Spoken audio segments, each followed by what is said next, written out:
Netflix, they basically missed their number again. Now, they actually told us they were going to miss after missing last quarter. So they told us they were going to miss. They told us that they were actually going to have fewer users than they started the quarter off with, but they didn't miss as bad as they thought. So they lost nearly 1 million users, but that wasn't as bad because they're expecting almost 2 million to churn. Or actually, I think it was 1.3 million was what they were expecting to lose, in the U.S. And that was almost exactly what they did in the U.S. and Canada. But they were thinking overall they were going to lose about 2 million worldwide, and it turns out that they actually only lost about 1 million. So I guess in a way that's kind of good. And they're even thinking that next quarter they're going to come back. But Netflix, they're going to have to make some changes. In fact, they are making quite a few of them. One of the big things that Netflix is going to be doing is they're going to be offering a ad supported tier. This is something that their CEO has wanted to stay away from forever.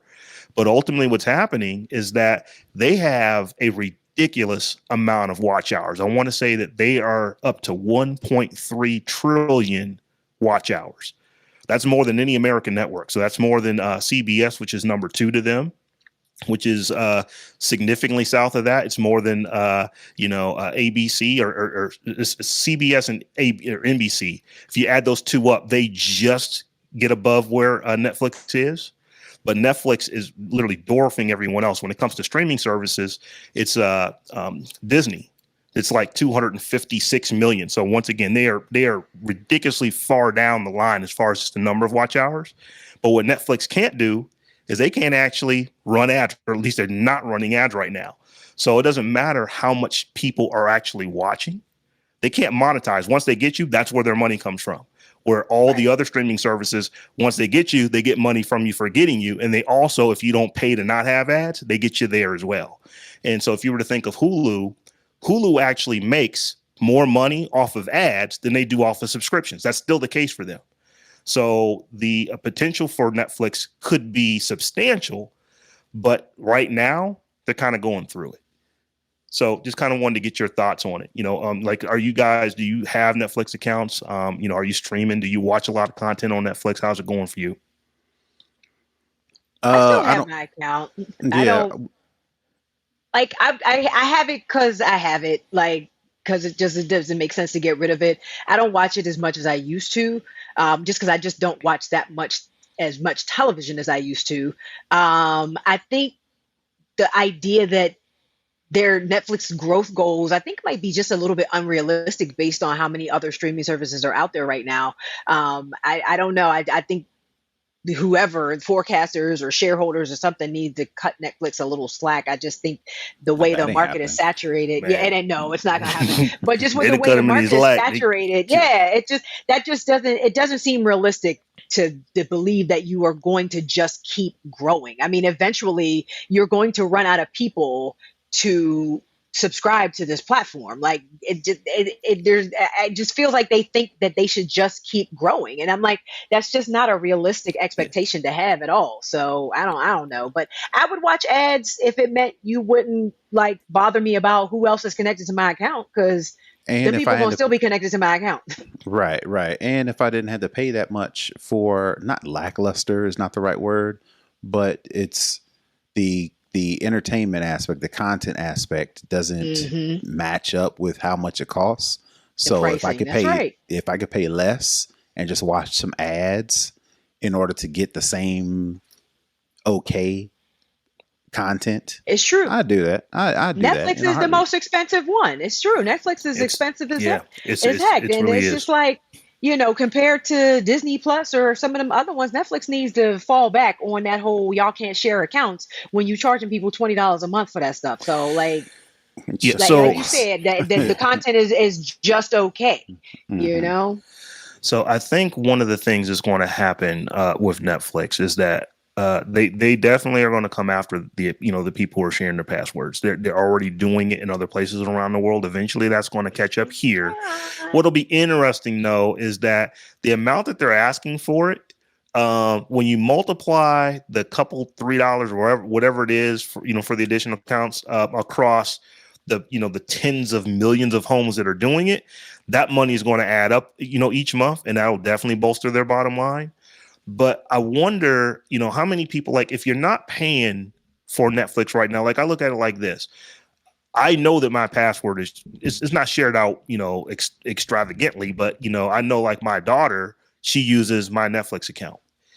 If they cut my daughter off, I don't really feel that bad about it. So it's like, hey, do you want to pay like If they this cut her $3 to off, cut her $5 a off. month, or do you want to go get your own Netflix account and pay this amount? I think most people who have Netflix are not going to say, oh, because I can't share my password anymore, I'm going to cancel. I don't think that's the case. Where I do think Netflix can make some moves is with the advertising. And I will say this because Netflix is the platform that I watch the most content on. And there's a lot of times when I'm watching, actual television shows that were made for network TV, and there's just time slots where a commercial would be. And I do like not having to watch commercials, but there's a lot of times when I wish there was a commercial just so I could get up during the commercial, go run and grab me some popcorn, and then come back, go get me a drink, or whatever, and just come back, and I can just take a break from that. Isn't that So what the pause button is for? that is what the pause button is for.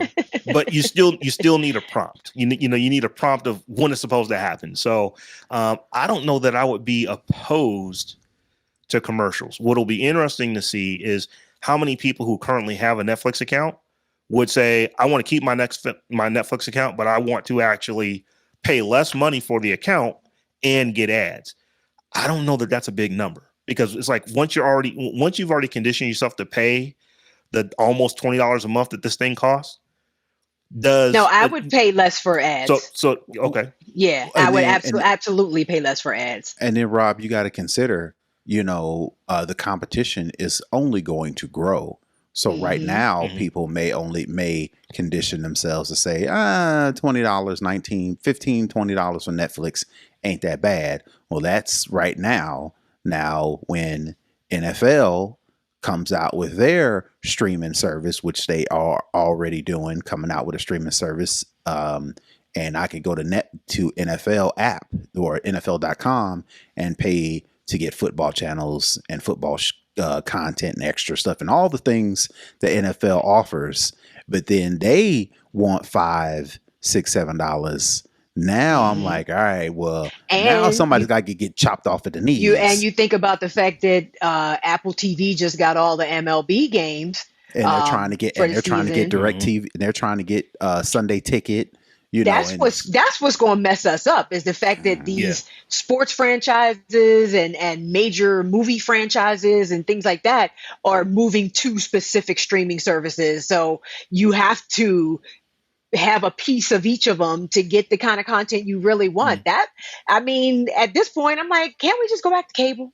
Honestly, you know cable what? really wasn't that bad. When you think about it, cable really wasn't that bad. No, cable was horrible. Cable was. Cable was horrible. But it's become so splintered now that you paying as much as you would pay for cable to get all the shows you want. And it is very frustrating on a Saturday night, especially for me and my family. Saturday night, Friday night is movie night. And sitting down and getting the fam, dragging my kids into the living room, went against their will, pretty much got to put a handcuffs on them to get them to spend time with the family. And then they got to sit there and wait for us for 20 minutes while we find out what show is where, and do we have that, and how, do we have to pay it? And it just, look, people are going to start picking and choosing who the winners are. And Netflix, they may not be in the winner circle if they continue to put out okay content and then trying to click people with these shared things, and still is expensive. Yeah. I think I even talked about this on this show. At one point, I had like 11 or 12 different services that I was paying monthly for. So when I actually look at my cable bill, because I still have internet through the cable company, and then I look at all these services I'm paying for, it's like, I'm actually paying more now than I was paying when I actually just had cable. This is what I'm saying. I started doing this June 1 of this year, so not even 2 months ago. I did it in June. I did it in July. I went through and every single service that I had not watched at least a second of content in the previous month, I canceled. So I think I ended up out of the 12 that I had, I ended up canceling like six services plus like Apple Music because I just had Apple Music because I bought an iPad and I got the 6 months free. I never even got to the point where I was paying for it, but I went ahead and canceled it because I never actually even used it. So, and I did the same thing in July. In July, I only had one to cancel, but I canceled Apple TV in July. Not because I didn't really enjoy the stuff that I was watching on Apple TV, but when I watched all the stuff that I was watching on Apple TV, there was nothing else that I was watching on Apple TV. So a month went by and I was like, oh, let me just cancel it. So I will just, when it, if there's another, episode of something I want to watch, I will just go purchase it again and then start up and watch. And then once I go 30 See, days, I've I'm going to get never out. been a person that can do that. Like, if I'm canceling, then I'm just never going to watch that again. Like, I'm just not going to be back and forth, canceling, re-signing up. I ain't doing that. Like, it would have to be something like super significant to make me re-sign up. First, like Issa Rae would have to bring back Insecure, and I'd be like, okay, I'll sign up for HBO Max again. Like, it would have to be something like legit significant like that. But the idea that I'm just gonna keep ping ponging back and forth, I'm just like, F it, I'm just gonna pay. Well, for me, that's what it is. If there's something that I would actually pay to watch, I'll go pay to watch it. And for me, it was, I can't even think of the name of it. It was that show with Jason Momoa on Apple TV where everybody's blind. See.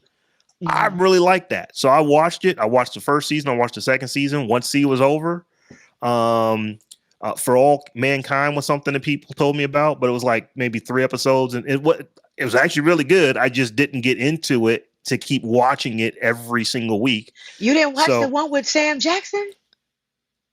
I don't even know which one Sam Jackson has. It's the Old Man or something like that. Yes, it was so good. Oh my God, I gotta think of the name. I gotta find a name. They got a couple of them on Apple TV while you look. Severance. I heard I got to go back and start watching. I started watching it and I was like, but everybody talked about how good it was, so I'm gonna start it over again. So I'm completely the Maya open. Rudolph show, Loot is really funny. Yeah, I'm completely open to going back as long as there's something on there that would actually bring me back. And this, like I said, it was 30 days was my metric. If I don't watch for 30 days, I'm getting rid of it.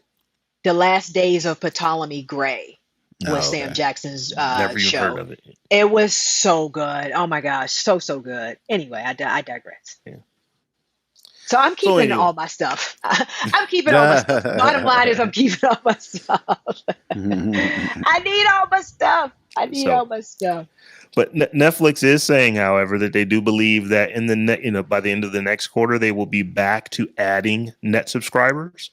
Although that number is significantly south of what it was 1 year ago, ending Q3 last year. But they are going to get back to net ads by next quarter. So we'll see. Add that. Just put the ads in there and they honestly, like all this back and forth. Oh, they're going to do it. Threatening us that we can't share the accounts and all that stuff. Just let us get an ad supported version, pay less money, and shut up and keep it moving. Like, stop. We didn't actually. This is one of the stories we had in our rundown for, I think, like towards the end of June or something like that. But we were running late and we didn't get to it. But they worked out some kind of deal with Microsoft. I believe, where they're going to be running ads through like Microsoft's ad platform or something like that. So it's definitely coming.